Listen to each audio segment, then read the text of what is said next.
అయోధ్యలో ఒక అతను ఉండేవాడు. సో తను చాలా బద్ధకంగా ఉన్నాడనమాట, చాలా లేజీ. సో ఎల్లప్పుడు తను భోజనం తినాలి, పడుకోవాలి, పని ఏం చేసేవాడు కాదు. సో మొత్తం మీద ఆ ఇంట్లో ఉన్న వాళ్ళందరికీ విసుకొచ్చేసి, బాబు నువ్వు ఏదైనా ఆశ్రమం జాయిన్ అయిపో, ఎలాగో ఇంట్లో ఏం పని చేయట్లేదు, మాకు నీతో బెజార్ వచ్చేసింది. సో మొత్తం మీద తను అనుకున్నాడు, సరే అయితే నేను ఏదో ఒక ఆశ్రమం జాయిన్ అయిపోతాను ఎందుకు అని. తను వెతుకుంటున్నాడు అయోధ్యలో ఏ ఆశ్రమం జాయిన్ అవ్వాలి ఎక్కడికని. మొత్తం మీద ఒక ఆశ్రమంలో తను ఏం గమనించాడంటే, ఓ గురుగారు ఉన్నారు. ఆ గురుగారు చాలా లావుగా ఉన్నారనమాట. తను అనుకున్నాడు, ఈ గురుగారు బాగున్నారు, లావుగా ఉన్నారు, బహుశా ఈ ఆశ్రమంలో మంచి భోజనం పెడుతున్నారు, ఇక్కడ జాయిన్ అయిపోతే బాగుంది. కొంతసేపు తర్వాత గురుగారు శిష్యులు వచ్చారు, వాళ్ళు కూడా లావుగా ఉన్నారు. తనకి కన్ఫర్మ్ అయిపోయింది, ఇది బాగుందండి, ఇక్కడ నేను జాయిన్ అవుతాను, భోజనం బాగా పెడతారని. వెళ్ళాడు గురుగారి దగ్గర, నేను మీ ఆశ్రమాన్ని జాయిన్ అవుతాను, కానీ నాకు ఒకటే, భోజనం ఎన్నిసారి పెడతారు? సో గురుగారు అన్నారు 2 times. 2 times నాకు సరిపోతుంది, నాకు 3 times కావాలంటే గురుగారు అన్నారు, పొద్దున ఇస్తారు కదా, అదే నువ్వు మధ్యాహ్నంకు ఉంచు, ఏం ప్రాబ్లం లేదు. తనకి చాలా హ్యాపీ అనిపించింది, చాలా బాగుంది ఆశ్రమం, అసలు పొద్దున మధ్యాహ్నం సాయంత్రం తినాలి, భజన చేయాలి, గురుగారు ఏదో వాహిస్తూ ఉంటారు, అది వినాలి, ఆయన హ్యాపీ అయిపోతారు. 15 రోజులు గడిచిపోయింది, చాలా ఆనందంగా ఉంటున్నాడు.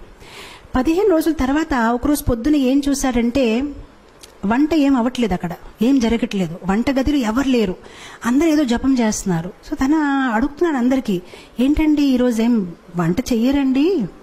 సో అప్పుడు వాళ్ళు చాలా కోపంతోనే, అవే ఈరోజు ఏకాదశి. ఏకాదశియా అంటే నాకెవరు చెప్పలేడండి, ఏకాదశి అంటే ఏంటి తెలియదా, ఏకాదశి అంటే ఈరోజు భోజనం ఉండదు అని. అప్పుడు తను చాలా కోపం అయిపోయాయి, ముందు చెప్పవలసింది, అలాంటప్పుడు భోజనం నేను ఇంకేదో ఆశ్రమం చూసుకుంటాను. బాబు నువ్వు ఏ ఆశ్రమం వెళ్ళినా ఏకాదశి రోజు తినకూడదు. అప్పుడు తిన్నంగా ఆయన గురుగారి దగ్గరికి వెళ్ళిపోయారు. గురుగారు నన్ను కాపాడండి, నేను ఏకాదశి అయితే చేయలేను, ఒకవేళ నా చేత ఏకాదశి చేయించారనుకోండి, నేను ద్వాదశి చూడలేను, నేను పోతాను, నాకు ప్రసాదం అయితే కావాలి, ఇంకే పని చేయమంటే చేస్తాను, కానీ భోజనం లేకుంటే నేను ఉండలేనని. సో గురుగారు అన్నారు, బాబు నీ గురించి అయితే ప్రత్యేకంగా వంట చేయడం అవ్వదు, అయితే ఒక పని చేసుకో, అటు చూడ కొండ ఉంది కదా, కొండ పక్కన చెరువు ఉంది కదా, అక్కడికి వెళ్ళి నువ్వు వంట చేసుకొని నువ్వు తిను, కావాలంటే మేము సౌకర్యాలు ఇస్తాము. సో గురుగారు స్టోర్ మేనేజర్ చెప్పారు, తనకు 1 kg ఆట, 1 kg రైస్, 1 kg దాలు అన్ని ఇచ్చేయని. తను అన్ని తీసుకుని వెళ్తున్నారు. గురుగారు అన్నారు, ఒకటి మాత్రం జాగ్రత్త, నువ్వు ఏది వంట చేసినా భగవంతుడికి నైవేద్యం పెట్టాలి. సరే అంటాడు, వెళ్తాడు, కష్టపడతాడు. తనకి బద్ధకం ఎక్కువ కదా, ఎప్పుడు వంట చేయలేదు, చాలా కష్టపడి వంట తయారు చేస్తాడు, కానీ అంత టేస్ట్గా లేదు, ఏ చపాతీలు కాలిపోయే ఏదోటి అవుతుందన్నమాట. మొత్తం మీద వంట తయారైపోయింది. సో వంట తయారైనప్పటికీ తులసి ఆకులు వెతుకున్నాడు, తులసి ఆకు పెట్టాడు, అని భగవంతుడికి పిలుస్తున్నాడు, కానీ భగవంతుడు రావట్లేదు. సో అప్పుడు తను చక్కగా ఒక పాట పాడతారనమాట. సో చెప్తాడు, प्रभु राम आइए, राजा राम आइए, मेरे भोजन को भोग लगाइए। प्रभु राम आइए, राजा राम आइए, मेरे भोजन को भोग लगाइए. చాలా ప్రేమతో పాడుతున్నా, రాజారాం ప్రభురాం రండి, నేను భోజనం తయారు చేశాను, మీరు వచ్చి స్వీకరించండి. భగవంతుడు రావట్లేదు. తను ఆలోచించాడు, ఎందుకు రావట్లేదు అంటే, తనకేమనిపిస్తుందంటే భగవంతుడు స్వయంగా వస్తాడు. ఇప్పుడు మనకైతే అర్థమైపోయింది, మనం ఏదో యాంత్రికంగా పెడతాము, కానీ భగవంతుడు స్వయంగా వచ్చి తీసుకోవడం అనేది లేదు. కానీ తను చాలా అమాయకుడు, తను అనుకుంటే నిజంగా స్వామి వస్తారేమో, స్వీకరిస్తారేమో అని తను వెయిట్ చేస్తున్నారు, కానీ భగవంతుడు రావట్లేదు. అప్పుడు తను ఆలోచిస్తానమాట, తనకు ఒక ఐడియా వస్తుంది, ఓహో ఎందుకు భగవంతుడు రావట్లేదంటే, గుడిలో అయితే రాజభోగం, పకోడీలు, పూరీలు, పాయసము అన్ని తయారు చేస్తారు, నేనేదో సింపుల్గా రైస్ దాల్ తయారు చేసి అందుకోసం రావట్లేదేమో అని. సో అప్పుడు తను భగవంతుడికి వాదిస్తారనమాట. తను భగవంతుడితో అంటారు, भूल करोगे यदि तज दोगे भोजन रूखा सूखा, एकादशी आज मंदिर में है बैठे रहोगे भूखे, राजा राम आइए, प्रभु राम आइए, मेरे भोजन को भोग धराइए. సో తను అంటాడు, బహుశా మీరు అనుకుంటున్నారు ఇతని దగ్గర ఎందుకు వెళ్ళాలి, నేను చక్కగా గుడికి వెళ్ళి అక్కడ పూరీలు పకోడాలు తింటాను, కానీ తప్పు చేస్తున్నారు, గుడిలో ఏకాదశి ఉంది, ఆకలిగా కూర్చుంటారు, ఏమీ దొరకదు, కనీసం నేను ఎంతో కొంత పెడుతున్నాను, వచ్చి తీసుకోండి, అది కూడా మిగలదు అని. ఎప్పుడైతే ఇలా పాడడం మొదలు పెట్టారు భగవంతుడు నవ్వు వస్తుంది. సో భగవంతుడు సీతామాతతో అన్నారు, సరే రా తినేసి వద్దామని. సో సీతామాతని తీసుకుని భగవంతుడు వెళ్తారనమాట అక్కడ నైవేద్యం తీసుకోవడానికి. ఎప్పుడైతే భగవంతుడు వస్తారో తను భగవంతుని చూసి ఆనందించడు. తను సీతామాత వైపు చూసి ప్రసాదం వైపు చూస్తాడు, సీతామాత వైపు చూసి ప్రసాదం వైపు చూస్తాడు. తను ఆలోచిస్తాడు, నేను ఒక్కరిని పిలిస్తే ఇద్దరు వచ్చేసారేంటి. సో ప్రసాదం వైపు సీతామాత, ప్రసాదం అప్పుడు శ్రీరాముడు అడుగుతారనమాట, నీకు ఆనందంగా లేదు? ఆనందంగానే ఉందండి, రండి కూర్చోండి అంటాడనమాట. మనసులో ఆలోచిస్తారనమాట, ఒక్కరిని పిలిస్తే ఇద్దరు వచ్చారు, సరిపోదేమో భోజనము, నాకు వీళ్ళు ఏకాదశి చేపించే ఉంటారేమో ఈరోజు అని. సో మొత్తం మీద భోజనం పెడతారు, వాళ్ళిద్దరు తింటారు, హ్యాపీగా వెళ్ళిపోతారు, తిని ఏకాదశి చేసుకుంటారు. ఎందుకంటే ఇంకేం మిగిలేదు. ఇంకో 15 రోజులు గడిచిపోతాయి, మళ్ళీ ఏకాదశి వస్తుంది. ఈసారి తన గురుగారికి చెప్తాడనమాట, గురుగారు 1 కేజీ ఆట సరిపోవట్లేదు, 2 భగవాన్లు వస్తున్నారు, మీరు ఒక్కరంటే భగవాన్ 2 వస్తున్నారు, ఇంకా కొంచెం ఇవ్వండి. గురుగారు అనుకుంటారు, తిని కొంచెం లావుగా ఉన్నాడు కదా, భోజనం ఎక్కువ కావాలి, ఏం మాట్లాడుతున్నారు ఏంటో, సరే తీసుకువెళ్ళి ఇంకా కొంచెం ఆట, ఇంకా కొంచెం దాల్ అంటారు. ఈసారి తీసుకువెళ్తాడు, చక్కగా వంట చేస్తాడు, తులసి ఆకులు పెడతాడు, మళ్ళీ స్టార్ట్ చేస్తాడు. ఈసారి భజన్ మార్చేస్తాడు, రాజా రామాయియే సీతా రామాయియే మేరే భోజన్ కో భోగ ధరాయియే. ఈసారి ఇద్దరిని పిలిచాడు, రాజారామ రండి, సీతారామ రండి. భగవంతుడు ప్రత్యక్షం అయిపోతారు. కానీ ఈసారి లక్ష్మణ్ని తీసుకొస్తారు. సో భగవంతుడు అంటారు, నీకు ఆనందంగా లేదా? మేము వచ్చేసామంటే ఆనందంగానే ఉందండి, కానీ లక్ష్మణ్ వైపు చూస్తారు, ప్రసాదం వైపు చూస్తారు, లక్ష్మణ్ వైపు చూస్తారు. ఇద్దరిని పిలిచి 3 వచ్చారు. ఈసారి కూడా నా ఏకాదశి అయిపోయింది, నాకేం మిగలదు అని. అయితే రండి కూర్చోండి భోజనం పెడతానని భోజనం పెడతారు, భగవంతుడు తింటారు, వెళ్ళిపోతారు.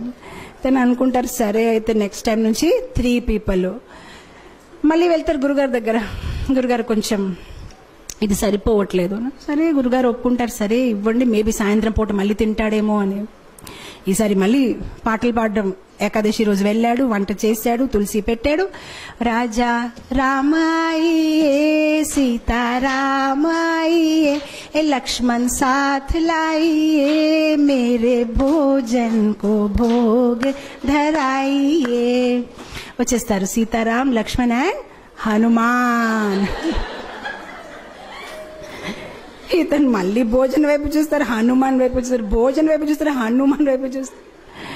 ఇదేం పద్ధతి కాదు, ఒక్కరు పిలిస్తే ఇద్దరు, ఇద్దరు పిలిస్తే ముగ్గురు, ముగ్గురు పిలిస్తే 4. శ్రీరాముడు మళ్ళీ అడుగుతారు, నీకు సంతోషంగా లేదు? చాలా సంతోషంగా ఉంది, రండి కూర్చోండి అంటాడు, భోజనం పెడతారు. ఈసారి ఎప్పుడైతే సీతారాం ప్రసాదం అన్ని తినేసి వెళ్ళిపోతున్నారు, అప్పుడు తను అడుగుతాడు, ఏమంటే ఏం అనుకోకపోతే నెక్స్ట్ టైం ఎంతమంది వస్తారండి? మీరు ముందు నుంచి చెప్తే నేను కొంచెం, అంటే నాకు 4 ఏకాదశులు అయిపోయాయి, కనీసం నేను కొంచెం ఎక్కువ తెచ్చేస్తానంటే శ్రీరాముడు ఏం చెప్పరు, నవ్వుతూ వెళ్ళిపోతారనమాట. తను ఆలోచిస్తారు, సరే నేను ఏదో ఒకటి చెయ్యాలి, ఎందుకంటే కుటుంబ సహితం వచ్చేస్తున్నారని. మనం మ్యారేజ్ కార్డులో కూడా 1 పెడితే 1 వస్తారు, కానీ ఇద్దరు ఇదేంటి ఇలా ఉందని. తర్వాత ఏకాదశి రోజు మళ్ళీ గురుగారు చెప్తారు, నాకు 10 కేజీ ఆటలు కావాలి, 10 కేజీ రైస్ కావాలి. గురుగారు అనుకుంటారు, ఇదేదో ప్రాబ్లం ఉంది, బహుశా తను అమ్మేస్తున్నాడేమో, ఎంత ఎవరు తినలేరు, తప్పకుండా అమ్మేస్తున్నాడు. సో గురుగారు అంటారు శిష్యులతోనే, పర్వాలేదు తను అడిగింది ఇచ్చేయండి, తర్వాత మన పని చూద్దామని ఇచ్చేస్తారు. ఇప్పుడు గురుగారు అంటారు శిష్యులతోనే, మనం ఏం చేద్దామంటే కొంతసేపు తర్వాత వెనక వెళ్ళి చూద్దాం, ఎక్కడ అమ్ముతున్నారు, ఏ షాప్లో వెళ్ళి అమ్ముతున్నాడు. ఈసారి వెళ్ళాడు, తను సామాన్లన్నీ దింపాడు, కానీ వంట చేయలేదు. వంట చేయకుండా పాటలు పాడడం మొదలుపెట్టారు. సీతారామాయియే రాజా రామాయియే లక్ష్మణ సాథ్ లాయియే హనుమాన్ लाई मेरे भोजन को भोग धराइए. వచ్చారు సీతారామ లక్ష్మణ్ హనుమాన్ భరత్ శత్రుఘ్న కౌశల్య సుమిత్ర కైకై మొత్తం పరివార కుటుంబం అందరూ వచ్చేసారనమాట.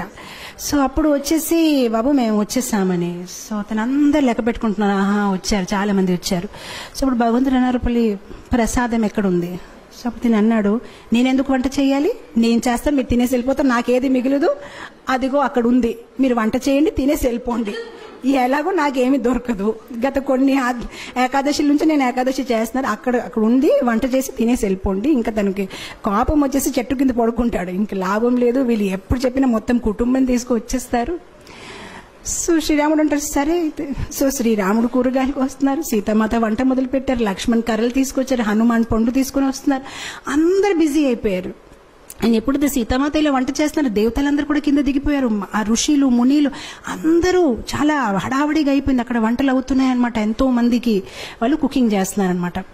అండ్ అదే సమయంలో అక్కడ గురుగారు వచ్చారు శిష్యులతోని, అంటే చూద్దాం ఇతను ఏం చేస్తారని. కానీ గురుగారికి ఏమీ కనిపించట్లేదు. ఆయనకి ఎలా కనిపించిందంటే చెట్టు కింద ఇతను పడుకొని ఉన్నాడు, ఆ సామాన్లు అక్కడ పడేస్తున్నాయి.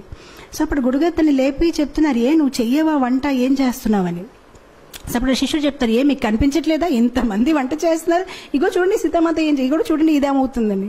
సో అప్పుడు గురుగారు అంటే నాకేమీ కనిపించట్లేదు. సో అప్పుడు తను కోపంతో శ్రీరాముడు చెప్తారు, మీరు కనిపిస్తారా లేదా, లేదంటే నా మీద ఆయనకి సందేహం ఉంటుంది, కనిపించండి అని చెప్తారు. సరే కనిపిస్తామంటే అందరూ కనిపిస్తారనమాట. సో అప్పుడు అందరు కనిపిస్తే గురుగారు ఇంకా కళ్ళలో నీళ్ళు వచ్చేసి, నేను ఎన్ని సంవత్సరాల నుంచి శ్రీరాముడిని పూజిస్తే నాకు దొరకలేదు, కానీ నీ ఒక సరళ స్వభావం, నీ ఒక అమాయకత్వం చూసి భగవంతుడు వెంటనే ప్రత్యక్షమయ్యారని ఆయన ఏడ్చి ఆ శిష్యుడిని కవగలించారనమాట. సో ఇక్కడ భగవంతుడు మన ఒక సరళ స్వభావం, మనలో వినయం ఎంత ఉంది, మనలో అమాయకత్వం ఎంత ఉంది. భగవంతుడికి కాంప్లికేటెడ్ పీపుల్ ఇష్టం లేదు. మనలో జ్ఞానం ఎక్కువ ఉంటే బహుశా భగవంతుడు నన్ను ఇష్టపడతారనేది కాదు, మనలో ప్రేమ ఎక్కువ ఉంటే భగవంతుడు మనని ఇష్టపడతారు. సరళంగా ఉండాలి. చెప్పాలంటే భగవంతుడికి ఎలాంటి పీపుల్ ఇష్టం, చైల్డ్ లైక్ ఇన్నోసెన్స్. ఎవరిలో అయితే ఎక్కువ హిపోక్రసీ, ఎక్కువ ఆలోచనలు లేదు, చాలా సింపుల్ హార్టెడ్ ఉంటారు, అలాంటి వాళ్ళని భగవంతుడు ఇష్టపడతారు. కృష్ణ కృష్ణ కృష్ణ లగే సబ్ కృష్ణ కృష్ణ कृष्णा लगे सब कृष्णा कृष्णा